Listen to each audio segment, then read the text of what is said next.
When I make stew chicken, I love to use a whole chicken. That way everybody gets the part of the chicken that they like. I'm going to remove but keep the giblets for another recipe. And then y'all, you know, you got to take off this little pad here and just be careful not to spill the juices everywhere. To start cutting up the chicken, I'm going to start by cutting out the backbone. I don't stew the backbone, but I do save it for broths and soups. And kitchen scissors will make light work of this.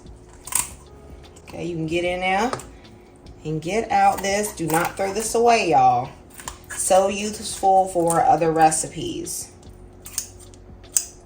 Okay, now I'm going to use my knife. I pretty much only use this knife for meat. It is so sharp. And I am going to start cutting out the thighs. And it's going to make the leg quarters. Now, guys, I'm not saying this is the perfect way to cut a chicken. I'm just saying this is how I do it. If you're a professional butcher, baby, give me some tips, okay? All right, quick. We got those off. Now I'm going to take off the wings. I love the wing.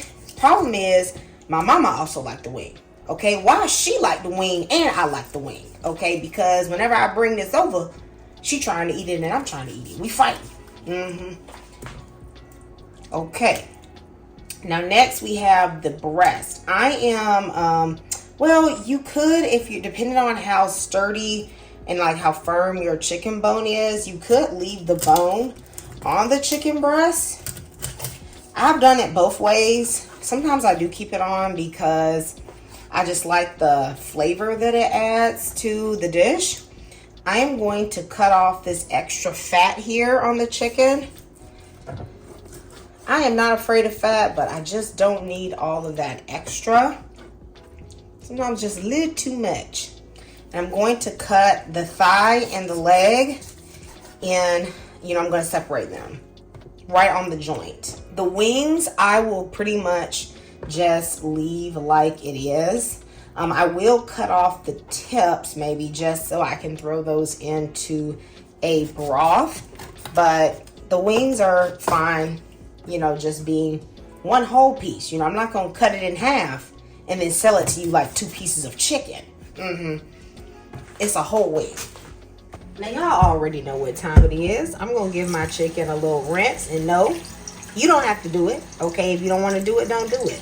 I just like to make sure any matter, or like any of these little dark spots, you know, I just like to hit them up, okay? I'm going to do my chicken. I'm going to rinse my chicken over a colander so that it does not sit in water. Okay, you don't want it to get waterlogged. See? And people say the cloudiness is the lime. But look, I didn't use lime, I didn't use vinegar, and there's still stuff that comes off. So I just do whatever makes me comfortable, and you should do whatever makes your family comfortable. Okay, if you're uncomfortable washing, rinsing chicken, don't do it. Okay, baby, this is not a restaurant. This is your house. So you just do whatever makes you and your family feel safe. Okay?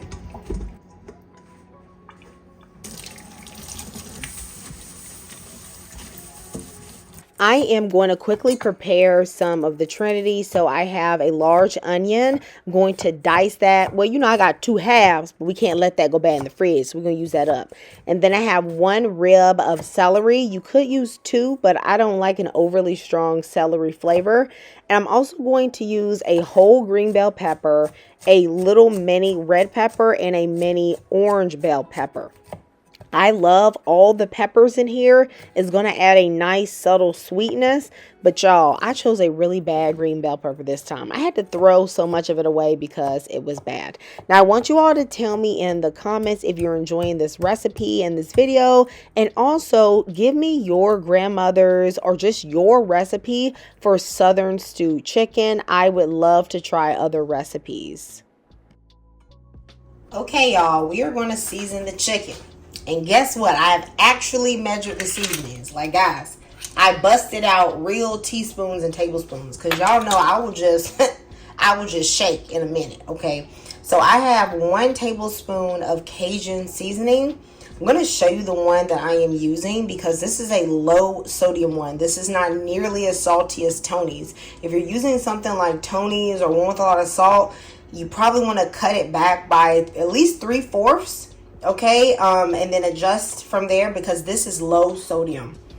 I am also using some chicken bouillon powder. I know most people just make broth with this, but remember, we're going to add liquid to this since we're stewing it. So this is a teaspoon of that. This is half a teaspoon of white pepper, a teaspoon of garlic powder, and a teaspoon of minced onion, and a fourth of a teaspoon, no, I should say a half of a teaspoon of dried thyme, okay? So y'all, your girl can't measure, okay? I'm going to mix this together just so I can distribute everything evenly. I am not going to add any additional salt just yet because there is some salt in the Cajun seasoning in the bouillon, and I'll just adjust the salt after it's stewed for a little bit. My chicken is very dry because I've patted it off with paper towel. So I'm going to spray it with just a little bit of olive oil. This is the olive oil that is good for cooking and frying. I go right in there with my ungloved hand. Okay, if you want to wear gloves, baby, you go ahead and do it. Okay, I'm going to start to season my chicken. Just be generous with it. Okay, because remember there's going to be a sauce, and that sauce is going to dilute the flavor of the chicken. If you don't want to put it all directly on the chicken, that's actually okay. You can just add some straight into the gravy. Another way to save time on stewed chicken is using chicken that you have previously fried or baked, and you can stew that into a gravy. In fact, maybe I should show y'all how I do that, okay? Because you can actually save a lot of time, you know, taking a rotisserie chicken or something like that and then just making a really good gravy. And then you got like a semi-homemade meal.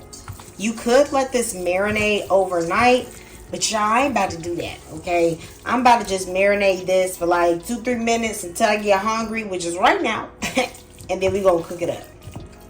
My pan is on medium heat. Into this, I'm going to add some olive oil. I'm using about 3 to 4 tablespoons. Into this, I'm going to add a tablespoon of grass-fed butter. This butter is going to add a lot of flavor, but the olive oil is a must so that the butter doesn't burn. This oil is necessary to brown the chicken, but it also is going to add richness to the gravy.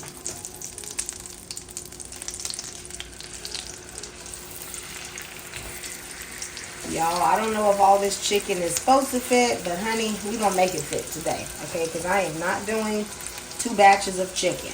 I'm just going to let this chicken cook for about 4 minutes unturned so that it can get nice and brown on one side. Once the chicken has browned on one side, I am going to flip my chicken.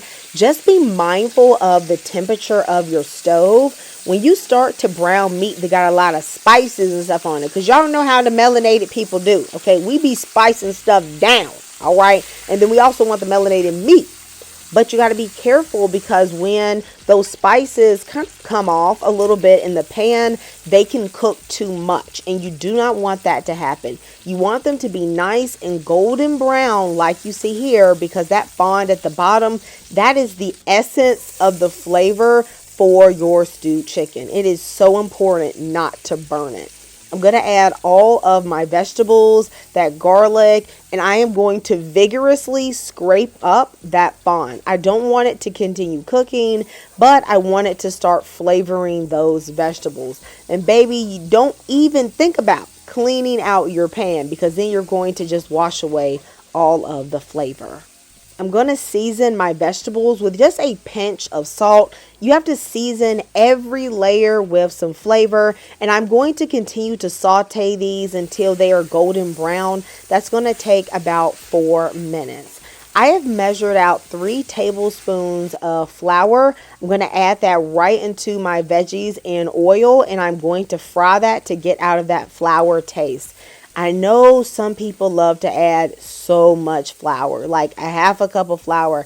It's just too thick for me. If you want a really thick gravy, you can even add 5 tablespoons of flour. But y'all know I be trying to keep my carbs low. My goodness. Now, y'all, some of y'all not going to like this. Okay, but this broth you seeing, this some chicken foot broth. It sure is. Let me tell you, bone broth, chicken foot broth will make your stewed chicken taste like no other. All I did was pressure cook some chicken feet with some herbs and onions. Y'all have seen me actually make this chicken foot broth for a couple of my soup recipes. When I say I ride by it, baby, I ride for it. So I'm using 3 cups of that broth, and then I'm going to add in some thyme, some sage, some rosemary, and you bet at that bay leaf. Okay, you don't matter what flavor it add or don't add, it need to be in there. Throw in all of those chicken pieces and then all the juices from the marination bowl. I'm going to cover this and cook it on medium heat until it starts to come to a rigorous boil.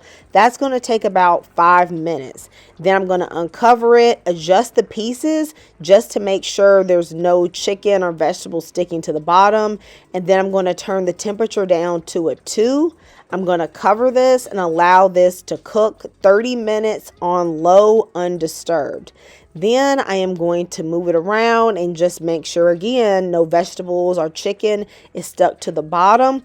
And what I like to do is cover it but leave it slightly uncovered because I like my gravy to be a little thicker because I don't use as much flour. It also concentrates that delicious broth flavor. And I'm going to let it cook like that for the next 30 minutes. At this point, your chicken will be falling off of the bone.